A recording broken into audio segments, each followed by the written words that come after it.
Okay, I'm John Borman and welcome to Mad Artist Photography, where photography is fun. This is my first photography video, not quite what I envisioned, but I figured I'd do this one to see if I could help somebody out. A while back, I bought a whole bunch of Canon manual focus film photography stuff, and it included two Canon T90s.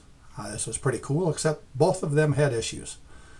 One of them had the dreaded EEE issue, and the other one had a blinking arrow issue.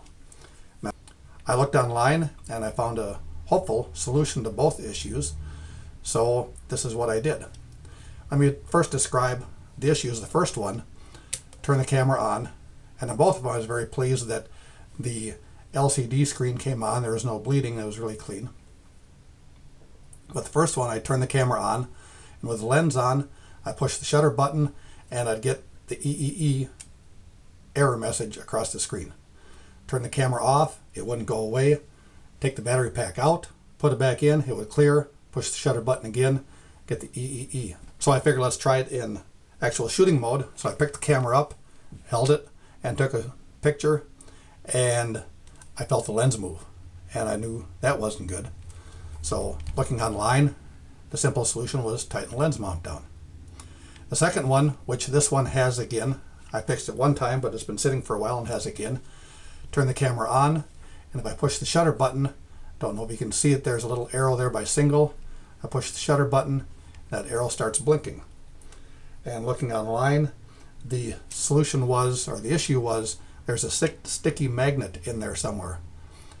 And you had to just hold a magnetic screwdriver in there to help release it and get it back to normal. So in fixing both problems, you have to take the front faceplate off the camera. So let's do that. Remove the lens.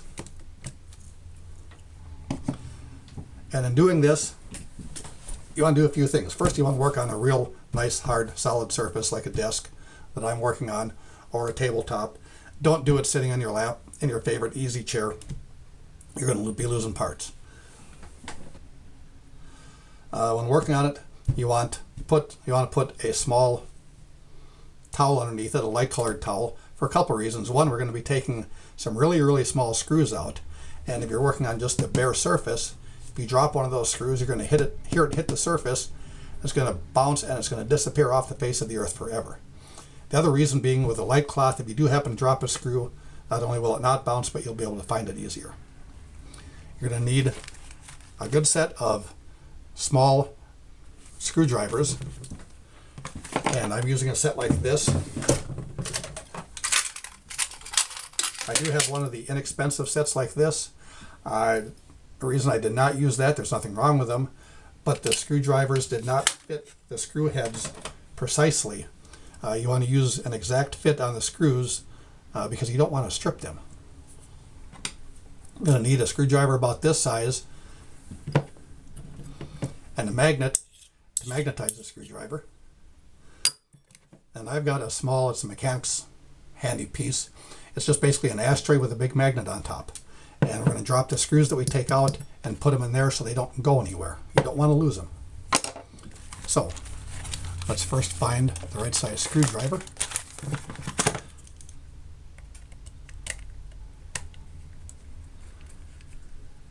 And we have to take 3 screws out and loosen 2 screws.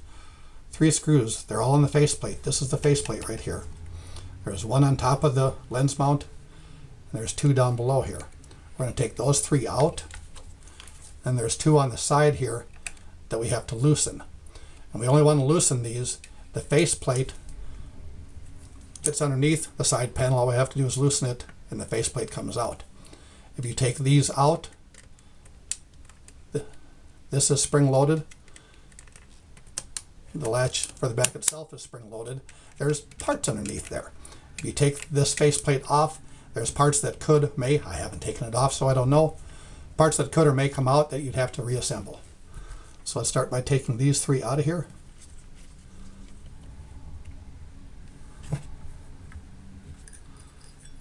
There's one.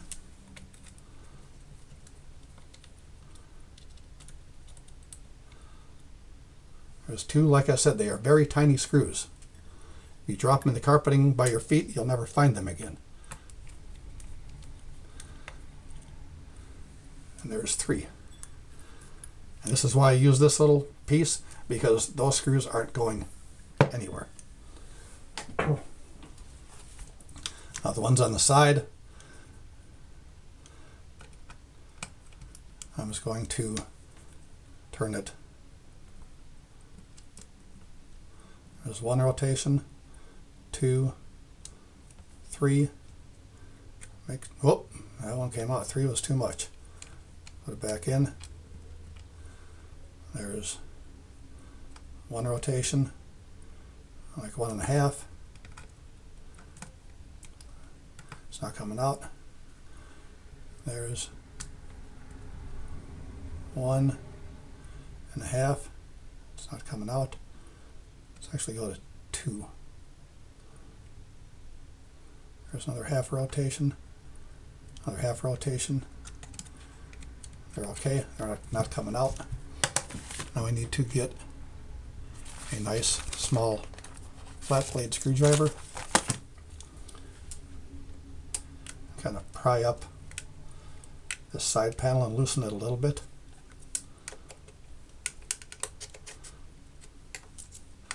Let's do it carefully. And we can get underneath the front faceplate and just pick it right off. Now remember this piece for later on. Set it aside. Now we want to take our screwdriver and just magnetize it. Good magnet. And just slide the magnet down the screwdriver, 10, 12, 15, 20 times, however many you want.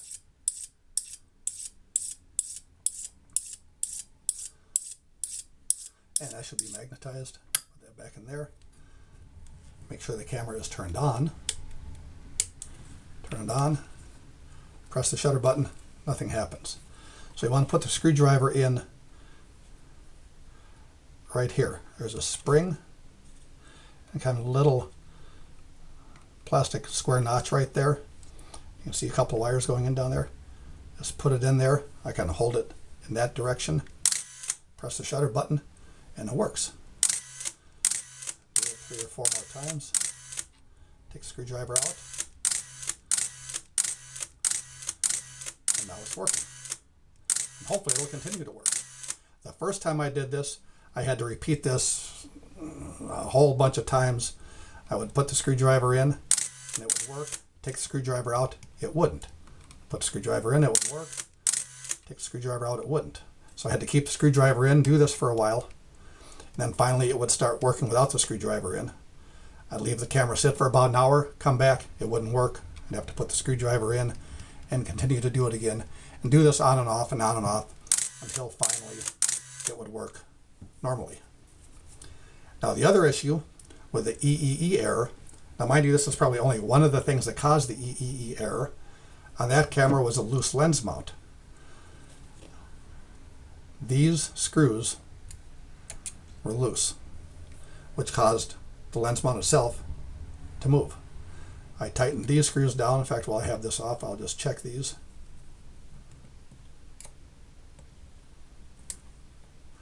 And they all seem to be tight. I'll even check these. I wouldn't go tightening anything else because you don't know if it's an actual screw holding something or if it's an adjustment. But now it seems to be working.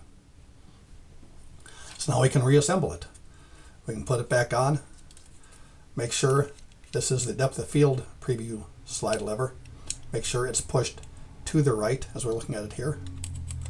Set that back in and take a little screwdriver and make sure that the faceplate drops in behind the side panel and kind of feel around the edges, and you can feel if it's in there square and solid, and it seems to be. And we'll get a screw.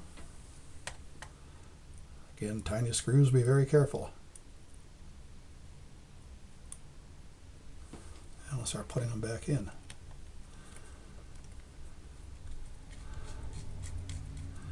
And don't, when you put them in, don't tighten them all the way up the first time.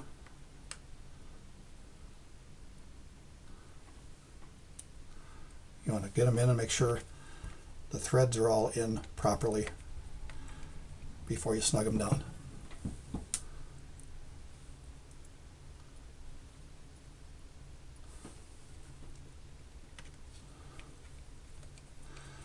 And they're all three in there. So I will snug that one tight. Snug that one tight. Now mind you, you're not torquing head bolts on a 283 Chevy. These are really small screws, so just kind of snug them up. And go on the side. You should be able to just push that in a little bit.